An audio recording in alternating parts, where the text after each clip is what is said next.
So Karma's just not that short girl with the crazy hair that normally sits right there. Our friend, the girl that we love so much. There's so much to karma. It's not just a 60s thing or look good on a t-shirt.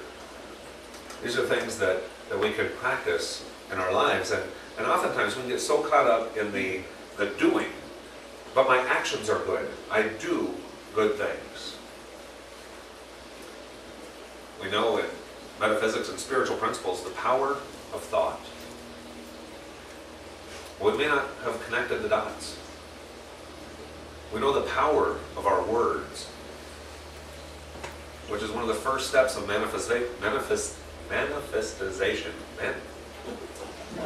How's that word? What Julie said is the first becoming physical from our thought. We think something long enough until we're comfortable enough with it, but we keep that thought to ourselves. When we begin to give it a voice, we speak it or we write it. That's its first step of becoming physical. That gains its energy into action, into the doing that makes the thinking back up the saying. They say, what I think today, I will speak tomorrow. What I speak tomorrow, I will act the next day. And the day after that, I'll begin to see the results. That's the process. But as people, oftentimes we can say, I know the metaphysical principles. I know the spiritual principles, and I'm a good person. I only try to do good things. But if in my alone time, I think about negative after negative after negative after negative, somewhere on, you gotta love Facebook, somewhere on Facebook this week I read, worrying is like praying for something you don't want. But how often do we spend our time worrying about stuff we can control or stuff we can't control? But the more we're in that worry or that negative mindset or that judgment part, either of ourselves or someone else, with how they did this thing to me. To me, I'm a good person and they did this mean thing to me. As the quote said, that's their karma. How I react to it is my karma. And if I keep thinking about and talking about this thing that these people did to me,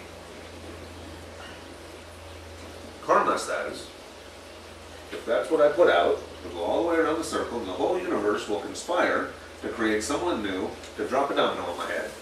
So I got something new to complain about how they did this thing to me, and all the way around. If instead, I say, that's their stuff. That's between them and God. Because I know that by messing me over, they push their own domino, and somewhere it's going to come back, and they'll get messed over by somebody else. That's their stuff. It's not my stuff.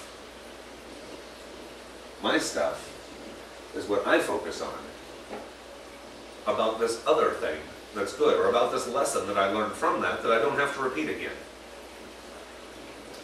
Or allowing me to really see the good stuff that I do for other folks, or that other folks miraculously do for us. And as we focus on those incredible things, those miracles, JP saying, write down this number, cruise over to Best Buy. I focus on that throughout my week, and there will come more opportunities for me to be a miracle to someone else, and for someone else to be a miracle to me, because there's only 24 hours in the day. That's all we got. We can spend our time like we spend our money. We can spend it pushing over positive dominoes and wait for them to come back around, or negative dominoes and wait for them to come back around. But it's a pretty simple math equation. What I put out, I get back. But it starts first with the thinking. Do I think? Do you think? When no one else is around, when you have that you time, however little or however much that is, what do you find yourself thinking about? When you're connected with someone else, either on Facebook or email or on the phone or going out to lunch with your friend Francine, what do you find yourself talking about? Do you find yourself expressing these joyous things, and I'm so happy about ... I really like ... I can't wait for ... Or, this sucks. And this sucks too, and if you knew about this, you know how much that sucks. Because this is terrible, and this person did, and that made me do, and you know the government did, and the politician did, and the this did, and the that did. And you get way over here, but it's either way is which domino are you pushing over? Like Mary said in the circles. Another circle right out here, one positive, one negative. But it's not just in the doing. It's not just in the, but I'm a good person. I wouldn't do something to hurt you. I wouldn't walk up and poke you in the nose. I wouldn't do that. You can be assured. Can you be just as assured that every word that I would speak about you personally would be positive?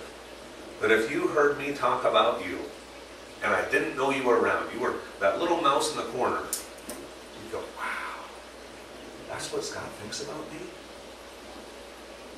I get to have that experience often because with my wife, oftentimes I get caught up in life and I don't tell her how amazing she is. But she hears me on the phone as I'm talking with friends and talking with clients, and I'm just so geeked. I'm like, oh my gosh, and Mary is doing blah, blah, blah. I'm so excited. She is blah, blah, blah. And I pace when I talk. Anybody who knows me knows that. I tie my hands and I can't talk, or tie my legs and I can't talk. I'm mobile. But I'll be walking throughout the house and just in my own little zone, my little Bluetooth on, I'm just in there talking, and I'll get done, and Mary will come over sometimes, grab me by the hand and say, I didn't know. I didn't know that you felt all that. I didn't know that's how you thought about this. Now imagine if I was on that same autopilot, in that same zone that we all get in, especially when we're on the phone or talking with somebody that we love, and we just like press play, and if it was the opposite effect. If I got off the phone, and there was Mary going, do we need to talk? I didn't know you were that disappointed in me. I didn't know.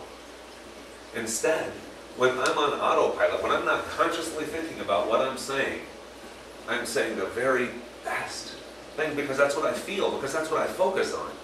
And not just with Mary. Can we talk about anybody in this room?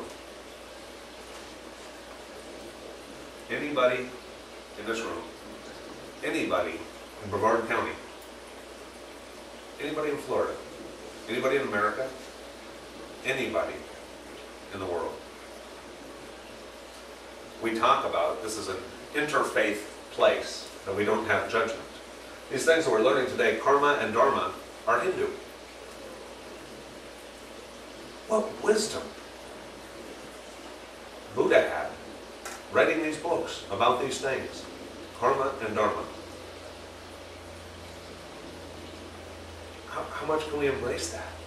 Now from a metaphysical perspective, and seeing the energies of our thoughts and the energies of our words and the energies of our deeds gives us an action step, gives us something we can focus on. Not just from a deeds perspective, but from a thoughts, and from a words, and from a writing, and from a doing. That all of those, when they're in sync with each other, we get amazing things happening. When they're not in sync with each other, it's that one step forward, two steps back. I did this nice thing. This is where I'm trying to go. And I did this nice thing walking towards this direction. And then I spent all day thinking about this other thing, worrying. And then I started talking smack about whatever it was in my life that was bugging me. But then I did this nice thing. But then I was really worried about this, and I got this phone call about that. And did you hear what she said about me and about you and did that? And can you believe those people did this? And my goal is over there, and how come I'm not getting closer to it? Because by goodness, I'm doing nice things. I'm doing things in alignment with my goal. You know how much time I spend doing and how much time I spend thinking? I spend a lot more time thinking, I don't know about y'all. I spend a lot more time talking than I do doing. Chances are you do too. Whatever your goal is in your life, whatever it is you want in your life, if what I'm thinking and saying and doing are all in alignment with itself, there's no two steps forward, one step back. This is easy. This is really easy to get all the way over here. This thing that before I was involved in this dance with myself, with the 1 step forward, 2 steps back thing, took me 10 years to go 5 feet. Now that's not to say that it's difficult. It's saying that was my dance with me. Now to go that same 10 feet, if my thoughts, my words, and my deeds are all in the same line, are all in alignment with each other, I can go that 10 feet in about 10 seconds. It's not constrained by the physical timeline that's there. Now when we look at Dharma, this is simply looking at any action that we would take and saying, if God were standing next to me, could I make the same action, be it a thought, a word, or a deed, and be okay with that? Or if God were standing right next to me, would I not be doing this thought, this word, or this deed? Does it bring out the best of me? Does this thing, saying this thing, thinking this thing, or doing this thing make me feel good? And does thinking this thing, saying this thing, or doing this thing, would that make someone else feel good? If the answer is yes, it's positive Dharma. Now if everybody in this room made that their life's purpose, to create good karma, just to have that simple thought of, is this in alignment with God, the best version of me, and other folks, with every thought, word, and deed, it's not like it's a lot of work. We're really, really smart people. Every one of God's kids is smart people. We know inside this doesn't feel good, and we do it anyway. And we know inside this does feel good, and we do it anyway. It's just adjusting that autopilot a little bit. Now when we look at Dharma, Dharma being life purpose, that every person's life purpose, their expression of that good karma is very different. We know that our thoughts create our reality, our words reinforce that reality, and our actions bring about that reality more quickly. Anything, if we take a long enough perspective of it, we can understand it better. Say, I am doing this thing right now.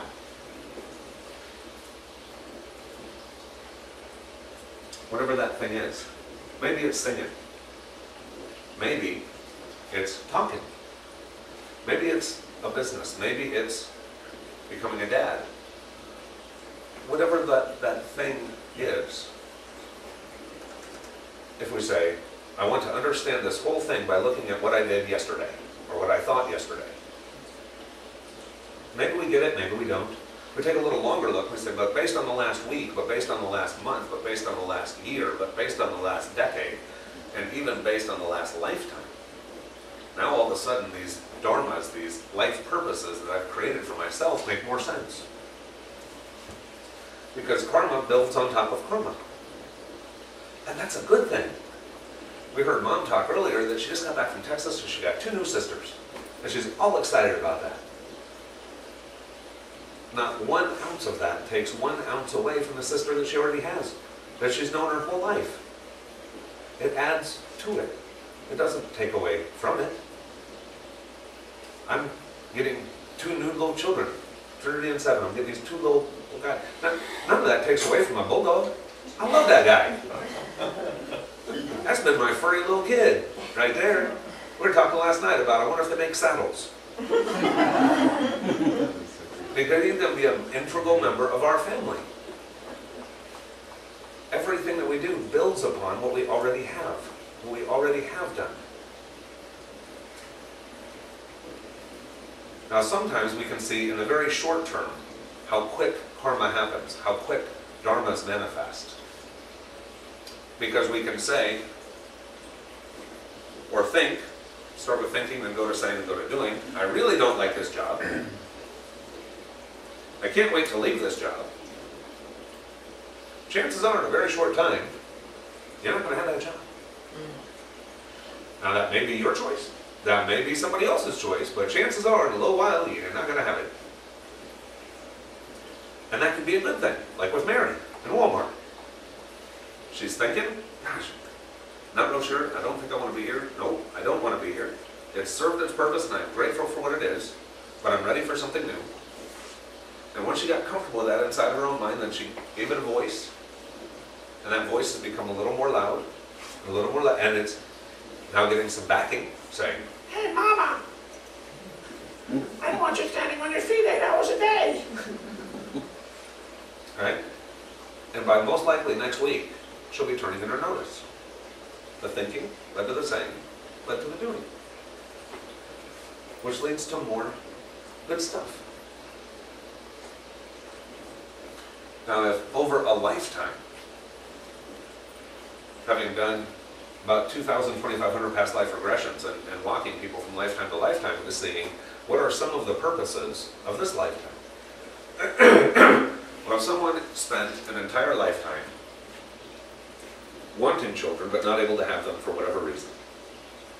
I kept trying, I kept wanting kids, I loved kids, it didn't work out for me that lifetime. But every day I thought about kids, and every day I talked about kids, and in that lifetime I didn't have kids. Chances are, coming into this lifetime, my little life contract, my little to-do list, as part of my Dharma into this life, I might say, I want to have 5 kids, I want to have 10 kids, or be up to 7. And these kind of things, right? By the same token, in this life, if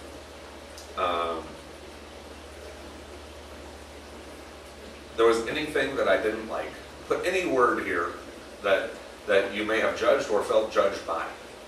Any word. And you think negatively about this thing. And you speak negatively about this thing. And you act negatively about this thing. Chances are, next lifetime, you might come back as that thing. Because then you're going to find all the way around it to be. For example, I've known people who, in past life regressions, in different times and different places, thought very negatively about women, talked very negatively about women, acted very negatively towards women in that lifetime, and came back in this lifetime as a woman. Now, it's not a punishment. It's an understanding to come all the way around. That which you judge, you can become so that you don't judge it, so you understand it. Again, it's not a punishment. At different points, people have, tell me something in your life that you used to judge until you walked through it. Think about that for just a second. How many of us judged our parents until we became parents? And suddenly we had a whole different understanding. Now, it wasn't a punishment thing. It's just that we understood it differently thing. Some of us may have judged a certain age before until we became that age and we went, oh no, I had that all wrong because I've now lived it. Maybe we've judged a certain weight until we lived that weight. Maybe we've judged people who were at a certain income level, or there was once upon a time that, now, let me paint a picture for you. Back in South Dakota, I used to have a computer store. And I loved my little computer store, and it was really fun. And computer stores attract geeks who love computers. And so a lot of them still lived in their mama's basement. And so that became kind of the running joke of, oh, he's a great guy, but he lived with his mama. And that was cute. That was a cute little thing until I moved to Florida and I moved in with my mama. Now that I live in moving with my mama, but I brought my wife with me to go live with my mama too. Now, it wasn't a bad thing. It was a great thing. In fact, we planned it, we treasured that time, and that's time we'll never take back. And we absolutely love it, and we planned it. But when I met people in Florida for the first time, so we just moved here, and they said, where do you live? And I said, I live with my mommy. Really? Which would quickly be followed by, because Mary and I are looking for a house, and we haven't yet decided where, and dot, dot, dot, dot, dot. But this thing that I judged about this guy living with his mom, I got to live. Not that it was bad, but I could understand it. It's the universal pull my finger, if you will. It's the fun part of the universe that when we don't take it so seriously, and when we look at it as, really, there is no need to judge anything, because if you judge it, you're most likely going to live through it on some level, this lifetime or the next. There's really no need to try to change anyone else, because we have a hard enough time changing ourselves. Imagine trying to interfere with someone else's free will. But what we can control most effectively is what we choose to think about, what we choose to speak about, and what we choose to do. This becomes our karma, becomes our dharma, and it becomes the difference of, do I like what I'm living? Then I should do more of it. Do I not like something in my life experience? Then I should change this part, or this part, or this part. Because it's not a full sheet of, I do all things good, or I do all things bad. I might do all of this stuff really good, but here's that one thing that still bugs the heck out of me. Right? That one little thing. And that one little thing's going to be different for all of us. Maybe it's people with road rage. Maybe it's Republicans or Democrats. Maybe it's haves or have-nots. Maybe it's those darn bill collectors. Maybe it's whatever it is. But all the rest of my life I do pretty good with. But how could you say anything nice at all about these people doing these things? Then this is the part I probably need a little attention on. Just to change what I'm thinking, to change what I'm saying, to also change what I experience with these people. At one point in time,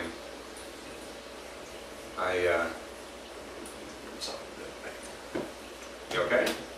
Something bit me. I know. I said, are you okay? Yeah. Okay. If I drop over, you'll know it was something really bad.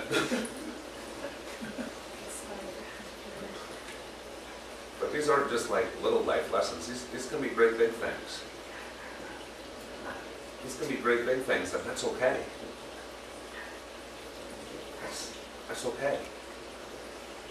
Because we can draw upon each other when it gets tough.